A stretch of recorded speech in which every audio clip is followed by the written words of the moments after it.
आज के इस ऑनलाइन हिंदी दिन कार्यक्रम में पाठशाला के अध्यक्ष आदरणीय श्री अमर सिंह माणे साहब जी, सेक्रेटरी आदरणीय श्री शिवाजीराव जगताप साहब जी, जॉइंट सेक्रेटरी आदरणीय श्री पृथ्वीराज माणे साहब जी, पाठशाला के प्रधान अध्यापक आदरणीय श्री शिंदे सर जी, पर्यवेक्षिका आदरणीय सौ जाधव मैडम जी, पर्यवेक्षक आदरणीय श्री हजगुळकर सर जी, जिमखाना विभाग प्रमुख आदरणीय श्री सूर्यवंशी सर जी, सांस्कृतिक विभाग प्रमुख आदरणीय श्री पाटिल सर जी, पाठशाला के सभी अध्यापक अध्यापिकाएं, शिक्षकेतर कर्मचारी, मेरे प्रिय छात्र छात्राएं तथा उनके पालक, आप सभी का इस ऑनलाइन हिंदी दिन कार्यक्रम में तहे दिल से स्वागत करती हूँ। मीठी सरल सुरीली हिंदी है भाषा, मीठी सरल सुरीली हिंदी है भाषा, भारत के उन्नति की जन जन की आशा, जन जन की आशा। आज के इस ऑनलाइन हिंदी दिन कार्यक्रम में आप सभी का मैं तहे दिल से स्वागत करती हूँ। तो पेश है हिंदी दिन ऑनलाइन कार्यक्रम। 14 सितंबर हिंदी दिन अपने स्कूल में पूरे धूमधाम से मनाया जा रहा है। इसमें सम्मिलित सभी छात्र और छात्राएं, अध्यापक अध्यापिकाएं, सबको हिंदी दिन की पूरे मन से शुभकामनाएं। और ये अपना हिंदी दिन, हिंदी अपनी जो राष्ट्रभाषा है उसके जतन और संवर्धन के लिए जो अध्यापक अध्यापिकाएं, छात्र छात्राएं विशेष परिश्रम कर रहे हैं, उन सभी को शुभकामनाएं। शुभ अवसर पर सभी को हिंदी दिन की शुभकामनाएं देता हूं। 14 सितंबर 1949 के दिन संविधान समिति ने हिंदी को राष्ट्रभाषा और देवनागरी को राष्ट्रलिपि के रूप में स्वीकार कर हिंदी को राष्ट्रभाषा के रूप में प्रथम स्थान दिया है। इसी दिन की याद में 14 सितंबर हिंदी दिन के रूप में मनाया जाता है। आज के दिन सभी सरकारी कार्यालयों में विविध उपक्रमों द्वारा यह दिन मनाया जाता है। स्कूलों और महाविद्यालयों में भी विविध प्रतियोगिताओं का आयोजन किया जाता है। हमें यह जानना जरूरी है कि हिंदी यह शब्द कहाँ से आया। फारसी भाषा में सिंध और सिंधी का हिंद और हिंदी होता है, तो सिंधु संस्कृति के लोग सिंध और उनकी भाषा सिंधी, इसका फारसी रूप हिंद और हिंदी है। प्राचीन काल से भारत पर विदेशियों के आक्रमण होते रहे। कवि ने कहा है, आए आर्य खून भी आए, शकाउर तुर्क भी आए, मुगल आए मंगोल आए, इसमें सभी समाए। सभी विदेश के लोग यहाँ आए और इसी संस्कृति में समाये गए। इन तो शासक काल में 1500 साल पहले से ही इन लोगों ने आदान प्रदान के लिए हिंदी का प्रयोग किया। बाद में उनके बाद आए अंग्रेज, इन्होंने भी इसी भाषा का सहारा लिया। गांधी जी ने कहा था, राष्ट्रभाषा के बिना राष्ट्र गूंगा है। राष्ट्रभाषा वही होती है जो देश के ज़्यादातर लोग बोल सके, समझ सके। भारत में 60% लोग हिंदी बोल समझ सकते हैं। हिंदी भाषा घर की बहू, संस्कृति की भगिनी, अन्य भाषाओं की सखी कहलाई। हमारी पाठशाला में भी कोरोना की वजह से यह हिंदी दिन ऑनलाइन पद्धति से मनाया जा रहा है। इसमें स्कूल के छात्रों ने नाटक, एकांकी आदि में हिस्सा लिया है। इसका आयोजन स्कूल के हिंदी विभाग प्रमुख भाटे मैडम जी ने किया है। इसलिए इन सभी को और सभी हिंदी विभाग को धन्यवाद देता हूँ। नमस्कार। आज 14 सितंबर हिंदी दिन, मैं सौ जाधव आर्यन, पर्यवेक्षिका, सरस्वती हाई स्कूल, आप सभी को मेरी ओर से हिंदी दिन की हार्दिक हार्दिक शुभकामनाएं देती हूँ। धन्यवाद। मैं पांडुरंग हसगुलकर, पर्यवेक्षक, सरस्वती हाई स्कूल। आज 14 सितंबर हिंदी दिवस। 14 सितंबर 1949 को संविधान सभा ने देवनागरी लिपि में लिखी हिंदी को भारत की आधिकारिक भाषा के तौर पर स्वीकार किया। बाद में देश के पहले प्रधानमंत्री पंडित जवाहरलाल नेहरू की सरकार ने इस ऐतिहासिक दिन के महत्व को देखते हुए हर साल 14 सितंबर को हिंदी दिवस मनाने का फैसला किया। इसी शुभ अवसर पर मेरी तरफ से हिंदी दिन की हार्दिक हार्दिक शुभकामनाएं। नमस्कार।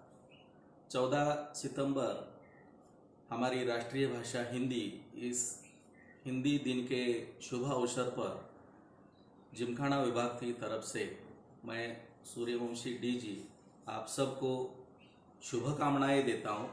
धन्यवाद। एक भाषा है आशा भरी, एक भाषा है आशा भरी, जिसका नाम है हिंदी, जिसका नाम है हिंदी।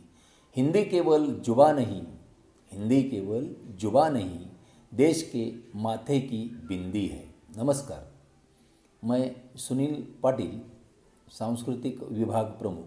आज 14 सितंबर 1921 पूरे देश में हिंदी दिवस मनाया जाता है। इस हिंदी दिवस के शुभ अवसर पर मैं मेरे छात्र छात्राएं, सभी अध्यापक अध्यापिका और मेरे देशवासियों को शुभकामनाएं देता हूँ। धन्यवाद। नमस्कार। 14 सितंबर हमारी राष्ट्रीय भाषा हिंदी, इस हिंदी दिन के शुभ अवसर पर जिमखाना विभाग की तरफ से मैं सूर्यवंशी डीजी आप सबको शुभकामनाएं देता हूं। धन्यवाद। नमस्कार, मैं सुनील पाटिल, सांस्कृतिक विभाग प्रमुख। जैसे कि हम जानते हैं, आज 14 सितंबर हिंदी दिवस के रूप में मनाया जाता है। 14 सितंबर 1949 के दिन हिंदी भाषा को राजभाषा घोषित किया गया था। हिंदी दिवस को मनाने का उद्देश्य है कि हिंदी भाषा को सम्मान मिले। इसी कारण साल 1953 के उपरांत हिंदी दिवस 14 सितंबर को मनाया जाता है। इस अवसर पर मैं छोटी सी कविता आपके सामने पेश करता हूँ। हिंदुस्तान की आवाज़ है हिंदी, हिंदुस्तान की आवाज़ है हिंदी, हर दिल की आवाज़ है हिंदी। शहीदों को भूमि है हिंदी, हिंदुस्तान की ताकत है हिंदी, हिंदुस्तान की ताकत है हिंदी। ज्ञान का सागर है हिंदी, हिंदुस्तान का सम्मान है हिंदी, हिंदुस्तान की संस्कृति का प्रतिबिंब है हिंदी। हर भारतीय नागरिक की पहचान है हिंदी। हिंदी मेरा ईमान है, हिंदी मेरी पहचान है। हिंदी हूँ मैं, वतन भी मेरा प्यारा हिंदुस्तान है। इस शुभ अवसर पर मैं मेरे सभी छात्र छात्राएं, अध्यापक अध्यापिका और सभी देशवासियों को हिंदी दिन की मैं शुभकामनाएं देता हूँ। हार्दिक हार्दिक शुभकामनाएं। धन्यवाद। नमस्ते। आज 14 सितंबर हिंदी दिन। मैं सौ शिंदे एसएस मैडम आप सभी को हिंदी दिन की ढेर सारी शुभकामनाएं देती हूँ। इस अवसर पर उपस्थित पाठशाला के अध्यक्ष श्रीमान जी आदरणीय श्री अमर सिंह माने साहेब, सेक्रेटरी आदरणीय श्री शिवाजी जगताप साहेब, ज्वाइंट सेक्रेटरी आदरणीय श्री पृथ्वीराज माने साहेब, पाठशाला के प्रधानाध्यापक आदरणीय श्री पीडी शिंदे सर, पर्यवेक्षिका आदरणीय सौ जाधव मैडम, पर्यवेक्षक आदरणीय श्री हसगुळकर सर, सांस्कृतिक विभाग प्रमुख आदरणीय श्री पाटिल सर, जिमखाना विभाग प्रमुख आदरणीय श्री सूर्यवंशी सर, और इस कार्यक्रम का जिन्होंने सुंदरता से नियोजन किया है वह हमारी हिंदी विभाग प्रमुख आदरणीय सौ भाटे मैडम जी, श्री कुलकर्णी सर, श्री हिरेमठ सर, पाठशाला के सभी अध्यापक एवं अध्यापिकाएं, शिक्षकेतर वर्ग, सभी पाठशाला के छात्र एवं छात्राएं, सभी पालक, इन सब को इस कार्यक्रम का हिस्सा बनने के लिए मैं दिल से धन्यवाद देती हूँ, मन से आभार मानती हूँ। जय हिंद, जय भारत। मैं तनिष्का श्रीनिवास महिन, मैं 6ठी कक्षा में पढ़ती हूँ। मेरा विषय है छत्रपति शिवाजी महाराज का बचपन। नमस्कार दोस्तों, हम सब जानते हैं कि हमारा महाराष्ट्र पूरी दुनिया में महामानवों के लिए पहचाना जाता है। उसमें से छत्रपति शिवाजी महाराज के बारे में बिना बोले हमारा इतिहास पूरा नहीं हो सकता। तो आज मैं शिवाजी के बचपन का एक अवसर आपके सामने रखना चाहती हूँ। अरे हमारा शिवबा कहाँ है? माँ साहेब, हम आ गए। आपको पता है आज हमने क्या सीखा? बताओ बताओ, क्या सीखा? आज हमने तलवार चलाना सीखा। अरे वाह, लेकिन तलवार चलाना तो वीरों का काम है। हाँ, मैं भी वीर बनूंगा, लेकिन एक बात याद रखना, तुम्हारी तलवार मासूमों पर चलाना नहीं, तुम्हारी तलवार गरीबों की सहायता करने वाली बनेगी। हाँ माँ साहेब, मैं भी पिताजी शहाजी राजेन की तरह बहादुर बनूंगा। बहादुरी तो मराठा। नमस्ते, मेरा नाम सरिता धनाजी पाटिल, मैं सरस्वती हाई स्कूल में संगणक अध्यापिका हूँ। आज 12 सितंबर हिंदी दिन, इसी अवसर पर मैं आपके सामने एक छोटी सी नाटिका पेश कर रही हूँ। हे भगवान, वो पागल नहीं तो इस जन्म से, सुबह से लेकर शाम तक बस काम ही काम करो। ससुर जी के लिए गर्म पानी दो, सासू जी के लिए चाय बनाओ, ननद को स्कूल के लिए तैयार करो और देवर जी को रोटी बनाओ। थक गई मैं तो।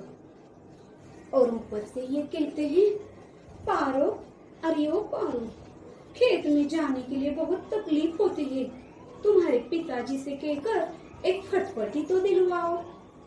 वैसे भी उन्होंने दहेज में दिया ही क्या है, सिर्फ 20,000 रुपए। बहुत हो गया, पर अब मैं चुप नहीं बैठूंगी। अभी जाती हूँ अपने मायके और निकालती हूँ इनकी फटफटी फुर्र। वो सब जाने दीजिए। मैं एक बार इनके चाची के यहाँ गई थी। मैंने बेल दबाई और उनकी चाची आई दरवाजा खोलने और मुझे देखकर फूट फूट कर रोने लगी और कहने लगी, पारो, अरे ओ पारो, उस तुलसी का क्या होगा? उसका पति तो मर गया। मुझे कुछ भी समझ में नहीं आया, लेकिन जब मैंने उनके हाथ में रिमोट देखा तब बात मेरे समझ में आई। वो बैठी थी टीवी सीरियल में मुंह डाल के। क्या है ये? क्या होगा हमारे देश का? अपने घर की लड़की स्कूल जाती है या कॉलेज जाती है, बस से जाती है या गाड़ी से जाती है, इसकी इन्हें कोई फिक्र नहीं। इन्हें तो फिक्र सिर्फ इस बात की है, देवयानी का क्या होगा, जानवी को बच्चा कब होगा, आदेश भाऊजी आज कौन सी कलर की साड़ी लाएंगे। एक बात बताती हूँ, इनकी चाची के यहाँ एक औरत रहती है। वो हर रोज नई नई साड़ियाँ पहनती है, लिपस्टिक विपोस्टिक लगाती है और बगल में पर्स लटका कर चलती है, लुटो लुटो लुटो लुटो। उसे एक बच्चा भी था और वो बच्चे को रोज पालना घर में छोड़कर जाती थी। मुझे इस बात से बहुत गुस्सा आया, लेकिन जब मुझे सच्चाई पता चली तो मेरी आंख में भी पानी आ गया। उसे भी अपने बच्चे की फिक्र थी। घर की 4 दीवारों में से एक दीवार वो थी और उस दीवार को संभालने के लिए ही वो लड़ रही थी। वो कहने लगी, जब मैं काम पर जाती हूँ अपने दिल पर पत्थर रख कर जाती हूँ। मुझे भी अपने बच्चे की फिक्र है। मेरे अंदर की ममता मुझे बार बार ये कहती है कि मैं दौड़ कर जाऊं और अपने कलेजे के टुकड़े को गले से लगाऊं, लेकिन बीच में आ जाती है ये कर्तव्य की दीवार। तब मैं दिल को कहती हूँ मेरा कर्तव्य ही बड़ा है। और मेरे पति वो भी तो अकेले हैं, वो भी तो अपने कर्तव्यों के लिए लड़ रहे हैं, उन्हें भी मेरी जरूरत है। और हमारे बच्चे के उज्जवल भविष्य के लिए हमें हमारा कर्तव्य निभाना ही होगा, हमें हमारा कर्तव्य निभाना ही होगा। नमस्कार, मैं हिंदी अध्यापक संदीप हिरेमठ, सरस्वती हाई स्कूल इचलकरंजी। हमारे स्कूल के माननीय प्रधानाचार्य श्री पी.डी. शिंदे सर, हिंदी विभाग प्रभारी सौ भाटे मैडम, सभी शिक्षकगण और मेरे प्रिय छात्र, सभी को हिंदी दिवस की ढेर सारी शुभकामनाएं। आज हिंदी दिन के अवसर पर एक लघु नाटिका पेश करने जा रहे हैं जन्मदिन, आइए देखेंगे। गर्मी का मौसम है, धीरे धीरे उसके तेवर तीखे हो चले हैं। सूरज भी आग बरसाने लगा है और इस समय में भी बबलू बेखबर ही है।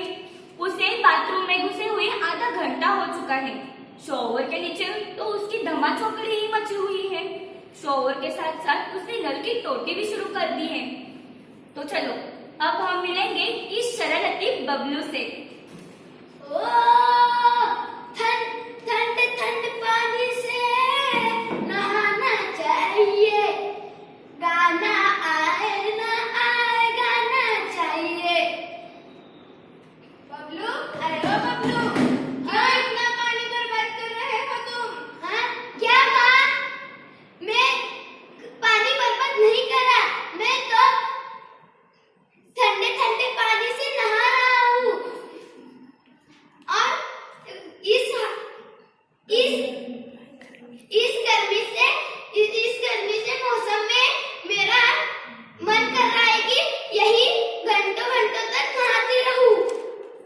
कल तो स्कूल में से भी शिकायत आई है, बबलू बेफिजूल ही पानी बर्बाद करता है।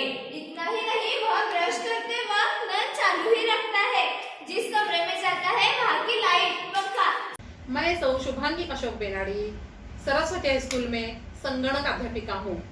सभी श्रद्धेय गुरुजन और मेरे अभिन्न सहपाठियों, सर्वप्रथम मैं आज 14 सितंबर हिंदी दिन के समारोह पर आप सबको प्रणाम करती हूँ और बाहुबली फिल्म की शिवगामी देवी पेश करने का प्रयास करती हूँ।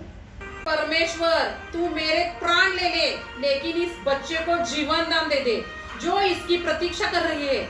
उस माँ के लिए इसे जीना होगा, माहिष्मती सिंहासन के लिए इसे जीना होगा, महेंद्र बाहुबली को जीना होगा। बात का ध्यान रहे शास्त्री जी, आने वाली वधू सिर्फ बाहुबली की पत्नी नहीं, इस साम्राज्य की होने वाली महारानी भी है और उस पर उंगली उठाने का कोई भी कारण नहीं होना चाहिए।